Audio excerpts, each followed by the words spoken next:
안녕하십니까. 새해 첫 주 잘 보내셨는지요? 네, BTV 주간 종합 뉴스 시작합니다. 네, 개묘년 시작과 동시에 서울은 시민들의 안전한 생활을 위한 여러 정책들을 내놨습니다. 특히 새해를 앞둔 지난해 말 서울시가 신속통합 재개발 후보지 2차 공모 결과를 발표했는데요. 지역적 관심이 가장 높은 재개발 관련 소식부터 전해드리겠습니다. 네, 오세훈표 주택 정비 사업인 신속통합기획 2차 후보지는 모두 25곳입니다. 1차 때보다 4곳이 늘었고 18개 자치구에 분포됐습니다. 어떤 곳들이 후보지로 선정됐는지 먼저 김진중 기자가 보도합니다. 좁은 골목에 다세대 주택이 밀집해 있는 성동구 사근동 293번지 일대입니다. 서울시에서 파악한 이곳의 반지하 주택 비율은 69%.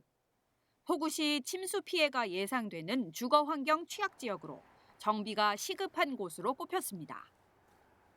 2차 신속 통합기획 후보지로 선정된 답심리동 간대매공원 일대입니다. 간대매 공원을 끼고 있는 답심리동 일대입니다. 주변엔 빌라나 다세대 주택이 있는데요. 인근의 주택 재정비 사업이 추진됐거나 추진하고 있어 재개발에 대한 요구가 있어 왔습니다. 지난해 연말 서울시는 2차 신속통합기획 후보지 25곳을 선정해 발표했습니다. 자치구별로는 성동, 광진, 중랑, 서대문구 등 각 한 곳을 비롯해 종로구, 동대문구, 강북구, 은평구 등은 2곳씩으로 서울 18개 자치구에 고루 분포됐습니다. 신속통합기획은 서울시가 정비계획 수립 단계부터 참여해 사업을 빠르게 추진할 수 있도록 지원하는 민간 정비 지원 사업입니다. 통상 기본 계획을 세우고 정비구역을 지정하는 데까지 5년 이상이 걸리지만 이 기간을 2년 이내로 단축할 수 있다는 장점이 있습니다. 광진구 자양 4동 57-90번지 일대는 지난 1차 공모에서 고배를 마시고 이번 2차 공모에서 신속통합기획 재개발 후보지로 선정됐습니다. 지난 1차 공모 때와 달라진 건 나뉘었던 1, 2구역을 통합한 통합 재개발로 방향을 잡은 것. 전략을 바꾸면서 72%의 주민 동의를 받아 재개발 추진 가능성을 높였습니다. 현금청산자 문제라든지 이런 것 때문에 1차 때는 2개의 구역들이 다 이제 선정이 되지 못했지만 2차 때는 어쨌든 자치구별로 1개의 구역을 선정해 준다라고 하면 저희 같은 경우에 1구역, 2구역이 붙어 있는 상황이기도 하고 사소한 이권들보다도 어쨌든 개발의 속도를 빨리 우리가 2차 신속통합기획 때 선정을 시켜서 개발 속도를 빨리 가져가는 게 가장 큰 이점이라고 생각해서 이제 추진위를 합치는 부분 이런 부분들이 잘 이제 얘기가 됐었고요.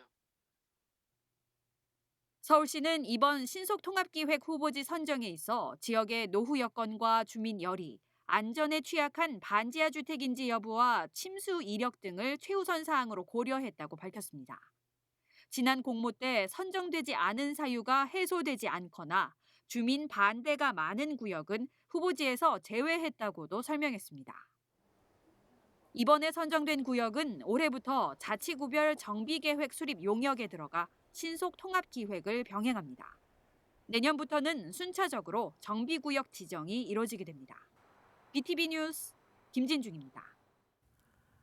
네, 하지만 신속통합 재개발 2차 공모에 탈락한 지역 주민들은 상심이 꽤 큽니다. 앞으로 재공모에 도전하는 지역 주민은 물론 이번에 재개발 후보지에 선정된 곳 역시 주민 반대가 적어야 사업의 가능성이 높아집니다. 당연한 해석이지만 주민 갈등 해소법에 대한 깊이 있는 논의가 필요해 보입니다. 관련 내용 전해드립니다. 신속통합기획 2차 공모에 도전한 종로구 창신동 3개 구역입니다. 창신 9, 10, 12구역 가운데 12구역만 미선정됐습니다. 이유는 주민 반대 여론 때문입니다. 2차 후보지 심사 이틀 전 창신동 일부 주민들이 재개발을 반대한다며 서울시를 항의 방문했습니다. 당일 서울시는 주민 의견을 수렴하겠다는 답변 후 창신 12구역은 탈락한 겁니다. 이 같은 결과에 찬성 주민들은 동네가 낙후되고 있는데 재개발을 반대하는 일부 주민 때문에 갈등 해소 자체가 어렵다고 호소합니다. 안 된다고 생각하거든요. 앞으로는 그분들하고 이야기를 하는데 그분들이 실제 우리 창신동 소유자가 100명이 있다면 그런 사람들은 한 두세 사람밖에 안 돼요. 그런데 우리가 항상 그런 사람들이 해도 목소리를 안 내고 있었는데 이번에 누가 그게 방해를 그렇게 할 줄 알았습니까? 서울시청에까지 찾아가가지고. 창신 구 10구역은 83만여 제곱미터가 넘는 창신 숭인 남측 전체 개발이 아닌 부분 개발입니다. 큰 면적의 전체 개발 대신 권역별 개발을 지역 주민들이 더 선호했기 때문입니다. 전체적으로 숭인동까지 해서 같이 이렇게 그렇게 이제 하나로 광역 개발이니까 지금처럼 이게 쪽 개발 그런 게 아니고 그래서 그때 되기를 바랬었는데 뭐 상황이 이렇게 되다 보니까 여기까지 왔는데 사실은 여긴 돼야 됩니다. 그러나 주민 동의를 받는 과정에선 동의율 30%를 넘어야 하는 데만 몰두하다 보니 반대 주민과의 논의 자체가 안 됐습니다. 주들이 여기에 10%도 안 되는 건물주들이 너무 강한 모습이 있으니까 사실 그게 최고로 어려웠고 또 실제 투자자분들이 동네에 안 계시고 외지에 계시고 그러다 보니까 상당히 이 동의서 받는데 최고에 힘들었죠. 반면 권역을 합쳐 재개발 후보가 된 광진 자양사동은 주민 반대 여론 해소에 집중하고 있습니다. 당초 1, 2권역으로 나뉘었다 통합 후 재개발 후보에 오른 만큼 토지 소유주를 설득해 흡수시킨다는 겁니다. 반대하시는 분들의 비율이 좀 더 커진다라고 하면 어쨌든 그때도 최대한 그때 상황에 맞는 합리적인 판단과 대책 마련을 해서 그분들을 설득하는 시간을 좀 가져야 될 것 같아요. 서울시는 재개발 후보지가 되더라도 주민 반대 여론은 무시할 수 없다는 입장입니다. 당연한 이유지만 이제는 주민들이 찬반 갈등을 해소해야 한다는 겁니다. 때문에 기존의 갈등 조정관 지원 같은 찬반 해소를 돕는 창구도 필요하다는 지적이 나옵니다. 그런 민원을 조정할 수 있는 조정관은 필요합니다. 통상 그 재개발 재건축 사업에서도 전체 조합원의 3분의 1 이상 반대하는 경우에는 지구 지정이나 조합이 해산될 수도 있거든요. 그와 마찬가지로 신속 통합 계획도 주민이 반대하게 되면 서울시 입장에서는 아마도 지정하는 게 부담스러울 수 있어서 지정을 하지 않은 경우도 있을 겁니다. 재개발 반대 주민들은 서울시가 투기 목적 거래를 막는다 해도 원주민이 체감할 수 없다고 호소합니다. 투기꾼들이 그 사람들은 이미 돈이 여력이 있고 전부 다 큰 집을 산 게 아니라 빌라 같은 거 조그마한 집을 사가지고 하나의 분양권의 특혜자가 되는 거예요. 그런 사람들이 다 돌아가고 하고. 두 번의 공모를 거쳐 서울시의 신속통합 재개발에 선정된 곳은 현재 46곳. 이곳을 포함해 재공모에 도전할 지역 모두 주민 찬반 갈등 해소가 우선입니다.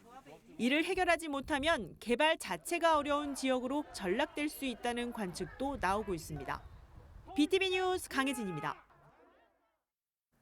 네, 다음 소식입니다. 이태원 참사 진상규명과 재발 방지를 위한 국정조사 특별위원회의 활동 기간이 오는 17일까지 열흘 더 늘었습니다. 네, 그 사이 서울시 의회도 지난해부터 특위 구성을 놓고 정쟁을 벌였는데 아직 위원 선임도 못하고 있는 실정입니다. 서주환 기자가 취재했습니다. 12구 이태원 참사 유가족들과 시민대책회의가 충분한 국정조사 기간과 철저한 진상규명을 다시 한번 촉구하고 나섰습니다. 당초 예정돼 있던 국정조사 기간은 7일까지. 기자회견이 열리기 직전 여야가 열흘 더 연장하는 데 합의했지만 유가족들은 더 충분한 시간이 필요하다며 목소리를 높였습니다. 이제 두 번의 현장 조사와 한 번의 청문회만 마쳤을 뿐 밝혀야 할 의혹들은 쌓여 있고 17일까지 연장된 시간은 여전히 짧다는 생각입니다. 피가 센 45일의 국정조사 기간 중 25일은 정쟁으로 소비되었습니다. 10일 연장되었는데 그 10일 가지고는 철저하게 명명백백 밝혀질 수 있는 사실들이 부족하다고 생각됩니다. 이태원 참사 특별위원회 구성 논의는 지난해 서울시 의회에서도 있었습니다. 사고 재발을 막기 위해 행정적 제도적 대책을 마련해보자며 여야가 머리를 맞댔습니다.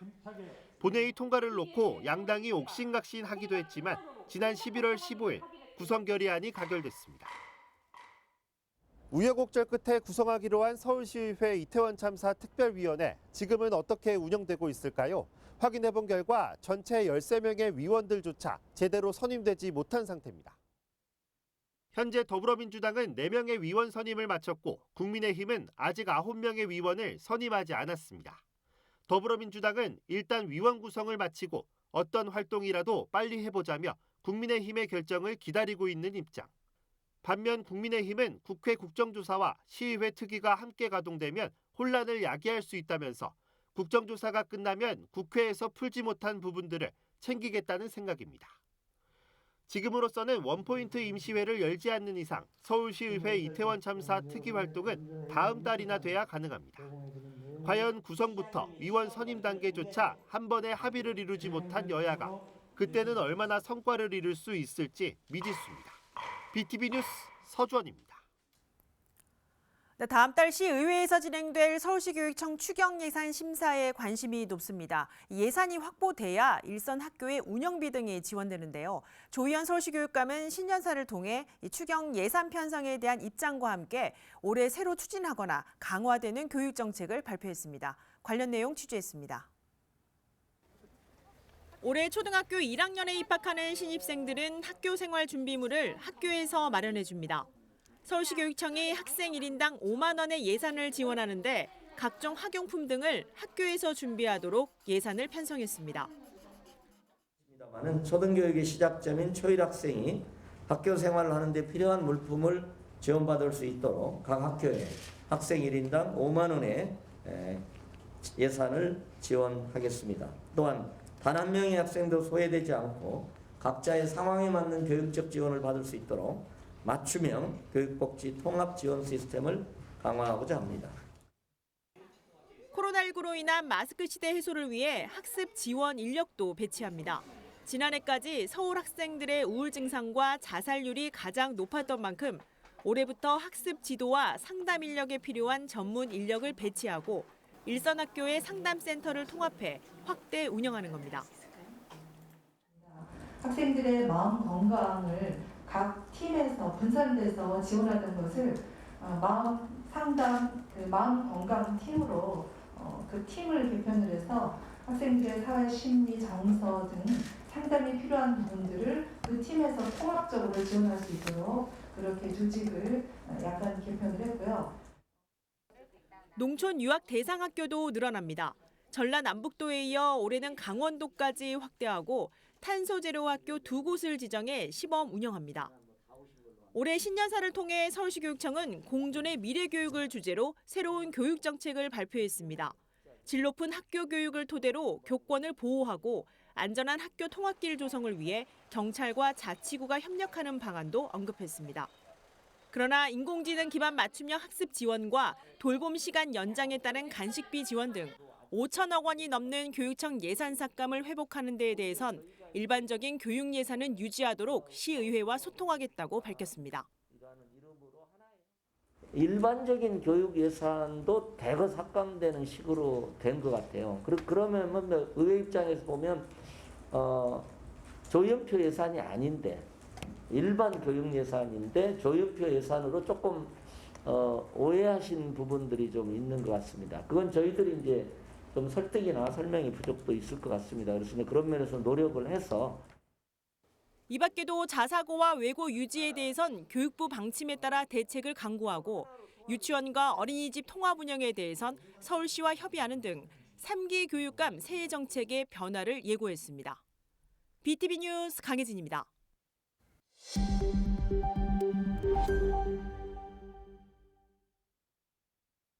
네, 이어서 자치구 소식입니다. 지난 2014년 분당 판교에서 지하주차장 환풍구가 붕괴하면서 수십 명의 사상자가 발생했던 사건 다들 기억하실 겁니다. 네, 그 후 지하철 환풍시설에 대한 대대적인 점검과 또 개선이 있었는데요. 하지만 여전히 무관심과 단속 주체 문제로 위험에 방치된 곳이 있습니다. 네, 이재원 기자가 현장 취재했습니다. 중구 회원역 4번 출구 인근에 위치한 지하철 환풍구. 열대 안팎의 오토바이가 마치 주차장 마냥 줄을 이어 서 있습니다. 주차된 오토바이 사이로 시민들이 바삐 걸어갑니다. 환풍구에는 추락 위험, 오토바이 주차 금지라는 문구가 적혀 있습니다. 며칠에 걸쳐 현장을 찾아갔지만 오토바이의 불법 주정차는 여전했습니다. 여기 대부분 다 이렇게 세워놓잖아요. 급하게 뭐 일보러 오는 사람들이. 여기 따로 이렇게 주차할 데가 없는 모양이죠? 그러려면 길에다 다 세워야 되잖아요. 길에다가 다 세워야 되는. 그런데 여기 오토바이 주차 금지라고 써져 있잖아요. 네, 알고 있죠. 여기 단속 같은 거 잘 안 해요? 글쎄 뭐 그런 거는 아직 못 봤어요. 오토바이 한 대당 무게는 통상 100kg 안팎. 해당 환풍구에는 매일 1톤이 넘는 하중이 걸려 있는 겁니다. 외부에 노출된 환풍구의 경우 차량이나 사람이 접근하지 못하도록 가림막을 설치하는데 해당 환풍구에는 그런 시설이 없습니다. 일단은 4번 출구 쪽은 거기가 바로 그 인도잖아요. 네. 네, 그래서 인도라서 거기가 보도폭이 1.5m는 돼야 된다는 그런 제한 때문에 거기를 인도처럼 환기구도 이렇게 만들어 놓은 건데 보행에 지장을 주기 때문에 설치하지 못한다는 설명입니다. 그렇다면 단속이나 계도를 하지 않는 이유는 뭘까? 우리 상황 아니다. 동사무소는 우리 거 아니다. 경찰도 우리 거 아니다. 토목에서 해야 된다. 우리 회사 거다 이거. 우리 회사는 토목이 담당하니까 그 토목에서 담당해라. 오토바이 같은 이륜차는 불법 주정차를 할 경우 과태료 대상이 아니라 범칙금 대상입니다. 지자체에게는 단속 권한이 없고 경찰에는 있는데 운전자가 현장에 없는 경우는 단속이 어렵습니다. 도로교통법상 단속의 사각지대에 놓여 있는 겁니다. 전문가들은 지자체의 적극적인 행정이 필요하다고 말합니다. 원래 생각했던 하중보다 못 견디는 이런 상황들도 발생하게 된다. 이런 점들을 봤을 때는 항상 위험은 상존한다라고 보는 게 맞고 누가 단속을 할 거냐에 대한 주체에 대한 부분들이 불명확하다면 지금이라도 그런 부분들을 좀 더 적극적으로 해석해서 단속을 하겠다. 또 단속은 어디서 하겠다라는 것들을 정하면 되는 거지 단순히 지금 현재 어떻게 단속할 수 있는 방법이 없다라든지 또 현실적인 문제로 이런 것들을 방치해 놓는 것들은 굉장히 좀 소극적인 행정이라고 보는 거죠. 지난해 10월 벌어진 이태원 참사도 결국 눈에 보이지 않는 위험이 있어도 명확한 관련 법이 없다는 이유로 소극적인 행정을 펼친 결과입니다. 오늘도 회원역 4번 출구 환풍구는 법의 사각지대 속 관련 기관들의 안전 불감증으로 안전사고 위험에 노출돼 있습니다. BTV 뉴스 이재원입니다. 네, 지어진 지 45년 된 동대문구의 오래된 아파트 중 하나인 청량리 미주 아파트의 재건축이 추진됩니다. 이 청량리역 주변은 올 상하반기 대단지 아파트의 입주를 앞두고 있어 주변에 대대적인 정비가 예고되고 있는데요. 예상되는 변화를 김진중 기자가 취재했습니다. 지난 1978년 준공된 청량리 미주 아파트입니다. 지어진 지 45년 된 노후 아파트로 지역에선 이 아파트의 재건축 여부가 관심사였습니다.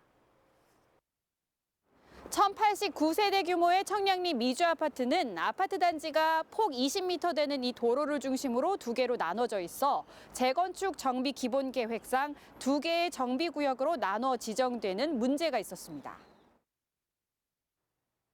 지난달 21일 서울시 도시계획위원회에서는 청량리 미주 아파트 재건축 정비구역 지정안을 수정 가결했습니다. 정비 계획에는 10개 동 1,370세대로 재건축된다는 내용을 포함해 청량리역으로 쉽게 접근할 수 있도록 공공보행 통로와 도로, 공원 등을 조성하는 계획도 담겼습니다. 전체 단지를 묶어 재건축하는 방안으로 구역 지정이 되며 재건축 사업에도 속도가 붙게 됐습니다. 청량리역 일대에는 청량 4구역과 동부 청과시장 정비구역 등이 올해 상하반기 입주를 앞두고 있습니다. 동대문구는 앞으로 청량리역 일대 대단지 입주가 예정돼 있는 만큼 인근에 260여 개에 달하는 노점을 단속하고 전통시장 주변 환경도 개선하겠다는 계획입니다. BTV 뉴스 김진중입니다. 네, 이달 20일부터 서대문구 연세로에 다시 일반 차량이 다니게 됩니다. 서울시가 오는 9월까지 차량 통행을 허용하고 상권과 교통 등에 미치는 영향을 분석하겠다는 방침에 따른 건데요. 서대문구청은 상당한 기대감을 나타내고 있습니다. 보도에 김대우 기자입니다. 서대문구 연세로 대중교통 전용 지구에 마침내 모든 차량이 다닐 수 있게 됐습니다. 다만 이달 20일부터 올해 9월까지입니다. 서울시가 연세로 대중교통 전용 지구의 일반 차량 통행을 일시적으로 허용하기로 한 겁니다. 이 기간 동안 서울시는 일반 차량 통행에 따른 여러 변화를 분석하게 됩니다. 신용카드 매출과 유동인구 등 신촌 연세로 상권에 대한 영향은 물론 교통량과 통행 속도, 지체율 등 교통 관련 자료입니다. 이렇게 분석한 결과를 바탕으로 연세로 대중교통 전용지구 운영 방향을 최종적으로 결정할 방침입니다. 연세로 차량 전면 통행을 강하게 추진했던 이성원 서대문 구청장은 환영의 뜻을 나타냈습니다. 주민과 상인 등의 바람이 신촌 접근성을 강화하는 거였다며 서울시의 이번 조치가 긍정적인 효과를 낼 걸로 기대하고 있습니다. 이렇게 운영해보니까 차가 안 다닐 때 비해서 차가 다녀보니까 교통체증도 안 일어나고 상권 활성화되지 않느냐라고 하면 더 이상 반대할 명분이 없겠죠. 그러니까 그렇게 확실하게 한 다음에 하자고 하는 그 취지가 서울시의 그 의도라고 생각한다면 저희가 그거는 뭐 충분히 수용해야 된다고 생각을 하고 있습니다. 네. 서대문구청은 설 연휴 전에 기자 설명회를 열고 대중교통 전용지구 운영을 일시적으로 중지한 서울시의 이번 조치에 대해 공식 입장 등을 밝힐 계획입니다. 반면 연세로 대중교통 전용지구 해제를 지속적으로 반대해왔던 시민사회 진영은 이르면 오는 9일 기자회견을 열 예정입니다. BTV 뉴스 김대우입니다. 네, 연세로 대중교통 전용지구에 대해 조금 더 짚어보고 넘어가겠습니다. 이성원 서대문구청장은 생존권의 문제다 이렇게 강조했는데요. 저희 취재진과 이 구청장이 나눈 대화를 조금 더 들어보신 뒤에 이 연세로 공동행동 관계자와 이야기를 나눠보겠습니다. 도심 기능의 가장 중요한 게 도로 기능이잖아요. 도로 기능을 정상화시키는 일이기 때문에 저는 앞으로 계속해서 정상적으로 차가 다닐 수 있도록 만드는 게 필요하다고 보는데 당초에 이 대중교통 전용지구를 실시할 때 목적이 두 가지였습니다. 하나는 그러니까 인도를 확충함으로써 이렇게 인도를 이용하시는 분들의 편의성을 도모하겠다는 것하고 그렇게 사람들이 많이 오시게 함으로써 상권을 활성화시키겠다고 하는 것이 그러니까 당초의 목적이었는데 사실은 그 목적이 8년 동안 운영을 해봤지만 도로의 어떤 보행자의 편의성을 도모하는 부분은 성공적으로 됐지만 상권 활성화는 완전히 거꾸로 간 결과가 돼서 상권이 매우 어려워졌거든요. 그렇기 때문에 이 어려운 상권을 그러니까 더 이상 방치할 수 있는 상황이 아니기 때문에 저희가 도로를 다시 차가 다닐 수 있도록 해달라고 서울시에 건의를 했던 것이고 벌써 그게 몇 개월 됐습니다. 따라서 저는 이 시범 실시를 해보는 것은 나름대로 또 뭐 서울시에서는 의미가 있다고 보지만 빠른 시일 내에 차가 정상적으로 다닐 수 있도록 해주는 게 참 필요하다. 이게 주민들은 그 삶의 요구거든요. 자기 생존의 요구입니다. 그렇기 때문에 그런 부분을 좀 감안해 주셨으면 좋겠다고 생각하고 있고 네, 이번에는 시민사회 입장을 좀 들어보도록 하겠습니다. 이 시민사회는 지난해부터 연세로 대중교통 전용지구를 유지해야 한다 이렇게 주장을 하고 있습니다. 연세로 공동행동 손솔 집행위원장과 함께 이야기 나눠보겠습니다. 안녕하세요. 안녕하세요. 네, 반갑습니다. 우선 이 시민사회 입장에서는 좀 안타까운 소식이 들렸습니다. 이번에 연세로 대중교통 전용지구 운영이 지정되는데 일단 여기에 대한 서울시 결정에 대한 입장을 들어보셨을 때는 어떠셨나요? 서울시에서 성급하고 무책임한 결정을 했다고 보고 있습니다. 네. 상징적인 보행 정책인 연세로에 대해서 조금 더 다각적인 검토와 또 신중한 접근을 했어야 되지 않을까. 네. 서울시에서 책임지는 정책인 만큼 좀 네. 조정자 역할을 해주길 바랬는데 네. 그러지는 못했던 것 같습니다. 일단 서울시 입장에서는 이 일시 정지 기간을 올해 9월까지 지정을 했습니다. 네. 좀 과한 것이 아니냐 이런 지적도 지금 나오고 있는데 네. 여기에 대해서는 좀 어떻게 보세요? 애초에 지금 일시 정지 자체가 연세로를 제대로 평가할 수 있게 설계된 것인가 네. 하는 이야기를 먼저 드려야 될 것 같아요. 네. 연세로는 보행 환경을 개선하고 네. 교통량을 줄이고 대중교통을 확장하는 데 그 역할이 있습니다. 네. 근데 지금 서울시에서 계획한 안에 따르면 상권에 대한 분석으로만 너무 과하게 초점이 되어 있어요. 네. 그 역할도 필요할 수는 있지만 네. 원래 취지에 맞게 평가하려는 설계가 더 필요한 것이 아닌가 하고요. 검토에 필요한 데이터 수집 자체는 6개월이라고 합니다. 3개월이 더 붙어 있는 상황이에요. 이 3개월이 오히려 연세로 대중교통 전용 지구를 해제하는 수순이 되는 길이 되지 않을까 하는 우려가 솔직히 존재하고요. 그렇기 때문에 9개월은 과하다고 보고 있습니다. 그럼 그 3개월 동안에 어떤 과정들이 집행될지에 대해서도 좀 시간적 여유가 좀 없다고 보시는 거네요, 그죠? 3개월에 이제 뭐 자료를 검토하고 등등을 한다고 하였으나 사실 의미 없는 3개월이거든요. 데이터 수집을 하는 것도 아니고 해제를 전제로 두고 있는 것이 아닌가. 그 3개월을 열어둔 것이 그런 걱정이 있습니다. 좀 원론적인 질문이 들 수 있는데 왜 연세로에는 대중교통, 즉 다시 말하면 일반 차량이 다니면 안 된다고 보시는 건지. 연세로는 지구가 선정되면서 버스만 다니는 길로 설계가 됐습니다. 차도를 줄이고 인도를 넓혔어요. 그래서 지금 버스가 다닐 때는 원활하지만 이 도로의 상태에서 차량이 들어오기 시작하면 교통 혼잡이 좀 심각해질 거라고 보고요. 서울시에서도 그런 연구 용역 결과를 내기도 했습니다. 기본적인 도로 자체가 지금 대중교통만 다닐 수 있도록 도로가 설계됐다 이렇게 지금 보신 거고. 근데 최근 열린 이 시민 토론회를 보면은 주변에 상권분들이 굉장히 차량이 다닐 수 있도록 기다리고 계세요. 왜냐하면은 본인들이 이제 생존권도 있고 그 영업하는 과정에서도 유동인구가 좀 필요하다. 그리고 앞서 보신 대로 이성원 서대문 구청장 역시 이 부분에 대해서 굉장히 고심을 많이 했거든요. 거기에 대해서는 어떻게 보십니까?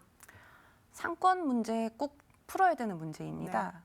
상권 문제에 맞는 해법을 내는 게 중요하다고 생각해요. 연세로는 본질적으로 교통정책입니다. 교통정책으로 상권 문제를 모두 다 해결할 수 있는 게 아니거든요. 그리고 신촌의 상권은 이제 1990년대에 가장 잘 되었었습니다. 2000년 이후로 좀 어렵다라는 이야기가 지속적으로 들렸고요. 연세로 대중교통 전용지구가 지정될 때도 어려운 상태였습니다.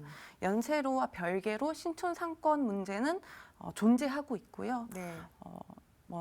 14년에 송도로 이전을 대학생들이 많이 가는 문제나 최근에 코로나 이런 영향들도 있고 이제 주변 상권의 영향도 큽니다. 상권 문제의 다각적인 검토는 필요하지만 교통 문제로 푸는 게 과연 해법일까 그런 생각이 있습니다. 아직 뭐 최종 결정된 건 아닙니다. 이제 9월까지 지켜봐야 될 것이고 그 기간 안에 이제 지켜본 뒤에 이제 이것을 폐지할 것인지 아니면 다시 대중교통 전용지구를 유지할 것인지 결정을 하게 되는데 그 사이에는 어떤 좀 행동을 해볼 계획을 갖고 계신가요? 우선은 차가 다니게 되면서 주민들이 연세로에 대해서 다시 한번 체감하게 될 것 같아요. 사실 가장 큰 어려움이 너무 연세로에 관련된 정책이 빠르게 추진되다 보니까 주민들이 모르는 게 컸습니다. 저희가 거리에서 서명을 받아도 아 이런 일이 있어요? 이런 반응이 제일 컸어요. 그래서 체감하는 주민들의 의견들도 많아질 거라고 보고요. 그런 의견들을 좀 모아내는 작업들을 하고 이 검토 과정이 객관적으로 유지될 수 있도록 그래서 폐지 수순이 되지 않게 하는 것이 좀 중요하다고 보고 있습니다. 9월까지 이 보행자와 또 운전자 입장에서 많은 시민분들이 좀 체감하고 공감할 수 있었으면 좋겠습니다. 연세로 공동행동 손솔 집행위원장과 함께 이 서울의 유일한 대중교통 전용지구에 대해 여러 이야기 나눠봤습니다. 오늘 말씀 감사합니다. 감사합니다.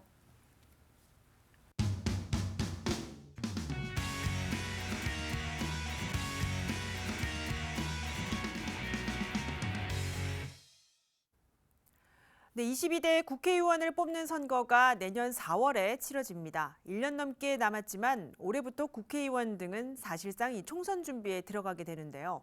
이런 가운데 강서구 정가가 재편되는 모습을 보이고 있어 주목받고 있습니다. 김대우 기자입니다.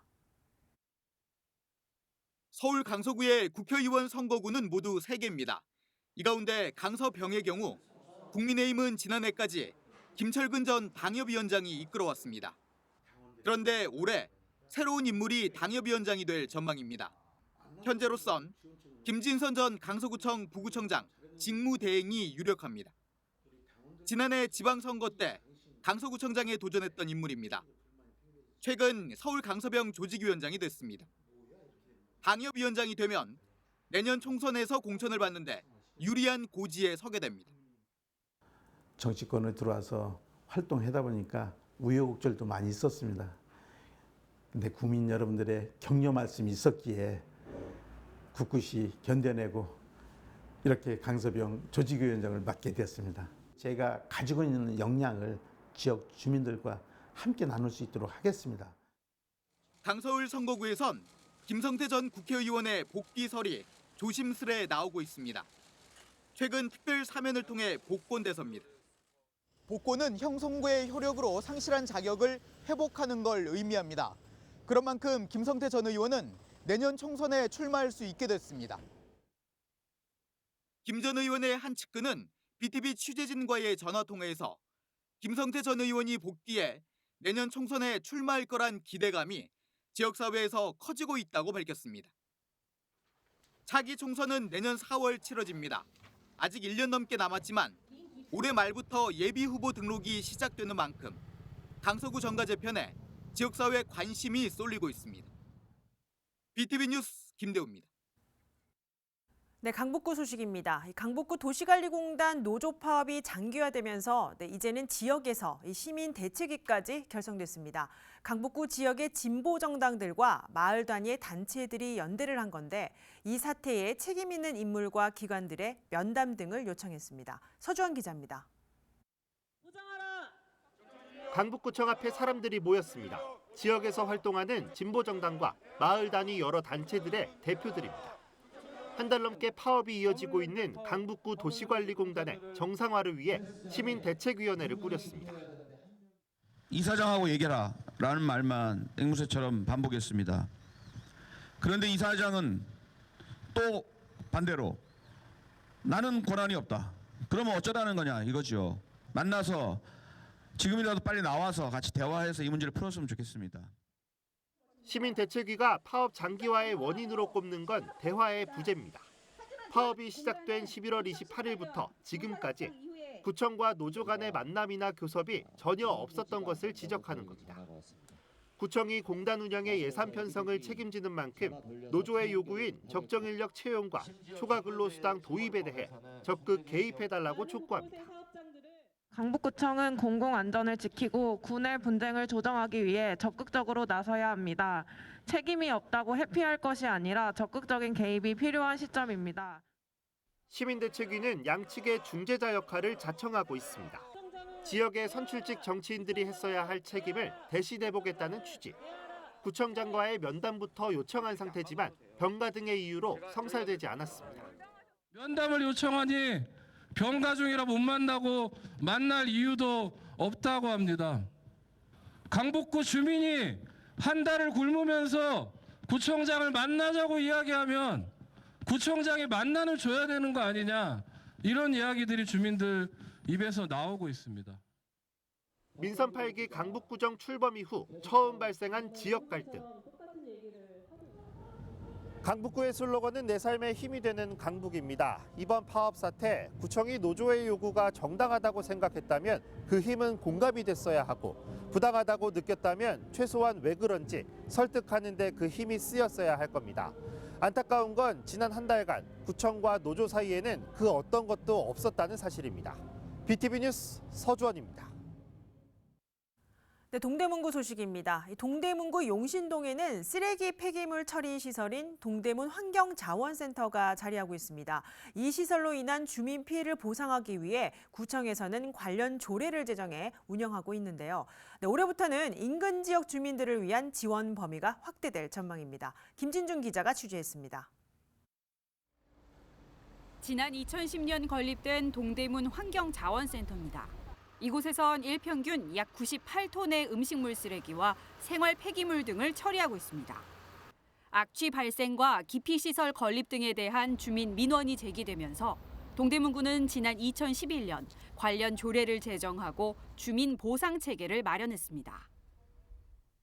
동대문구는 환경자원센터 주변 지역주민 지원을 위해 지난 2018년 문을 연 용두문화복지센터에 시설 이용료 50%를 감면하고 환경자원센터 주변 300m 이내에 거주하는 주민 5,600여 세대에는 음식물 종량제 봉투와 음식물 처리비를 지원해왔습니다.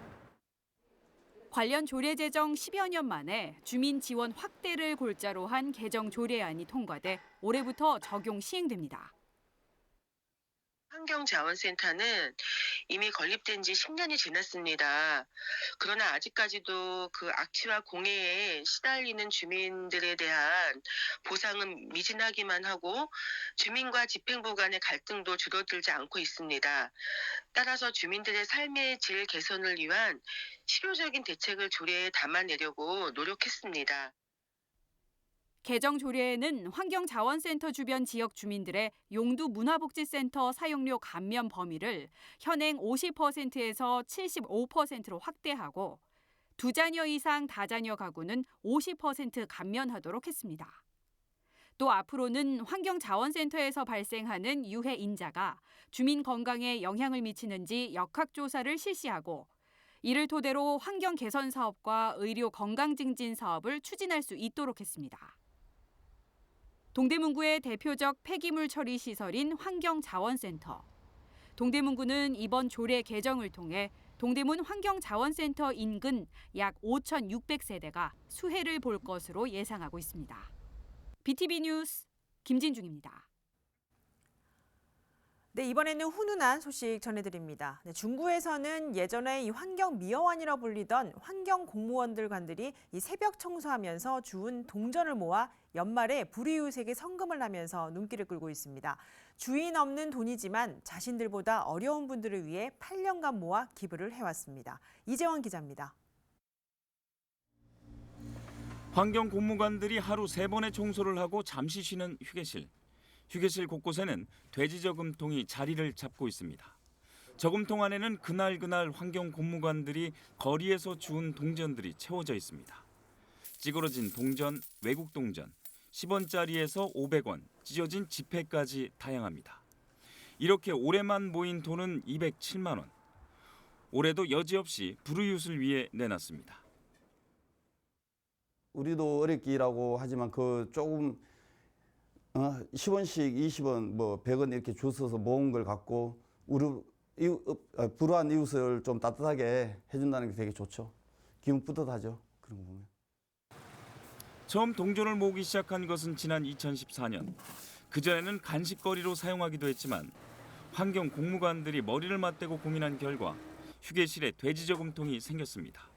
지난 8년간의 노력으로 모인 동전은 880여만 원. 여기에 환경 공무관들이 선뜻 내놓은 기부금을 합쳐 그동안 사회복지 공동모금에 기부한 금액이 2,100여만 원에 이릅니다. 티끌모아 태산 같은 따뜻한 나눔이 이어진 겁니다. 저금통 아이디어를 냈던 조홍래 지부장은 부끄러운 듯 마스크를 끝내 벗지 못하고 인터뷰를 이어갑니다. 저희는 좋은 일이라고 생각 않고 당연히 이렇게 좀 해야 된다 예를 들어서 그런 마음을 갖고 하기 때문에 한 번 했는데 또 중간에 관두기도 그렇잖아요. 계속 해야죠. BTV 뉴스 이재원입니다.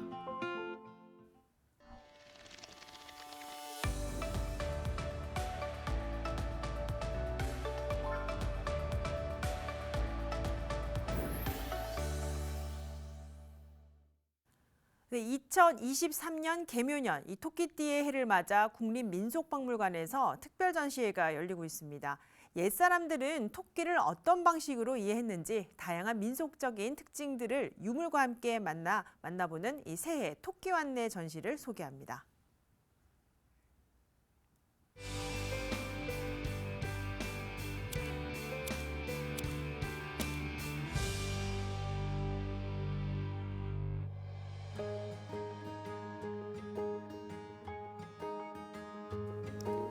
어, 2023년 개묘년을 맞이해서 저희 국립민속박물관에서는 토끼의 생태와 민속적 특징을 알아보는 새해 토끼환내 특별전을 준비했습니다.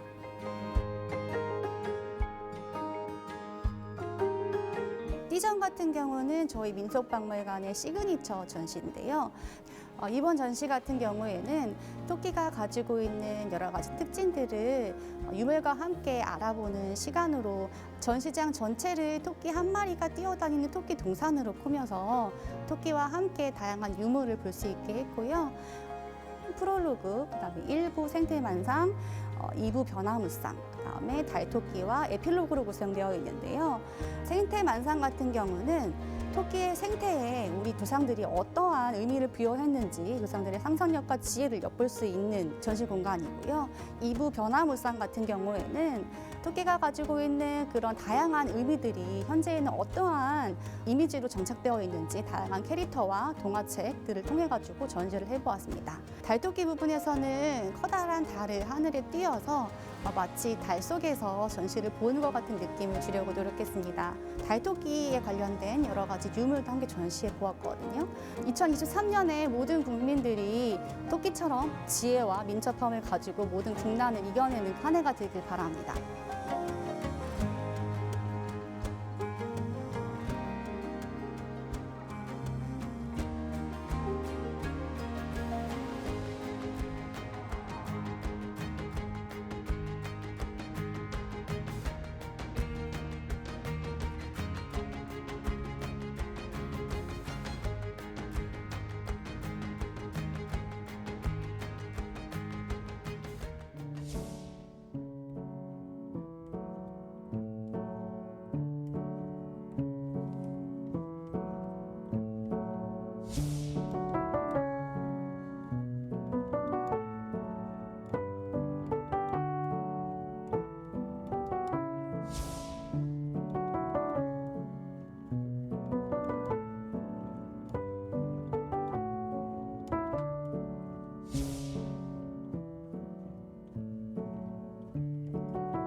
네, 이번 주 소식은 여기까지입니다. 네, 새해 한 주를 시작한 지 일주일 됐습니다. 네, 춥고 건조한 날씨에 코로나19가 다시 기승을 부리고 또 독감도 재유행하고 있습니다. 무엇보다 건강 챙기시기 바랍니다.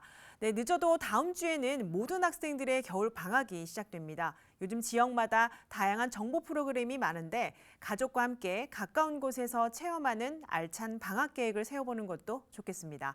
네, 저희는 올해부터 지역의 다양한 소식 그리고 가치 있는 뉴스를 준비하기 위해 더 최선을 다해 노력하겠습니다. 건강한 주말 보내시기 바랍니다. 네, 시청해주신 여러분 고맙습니다.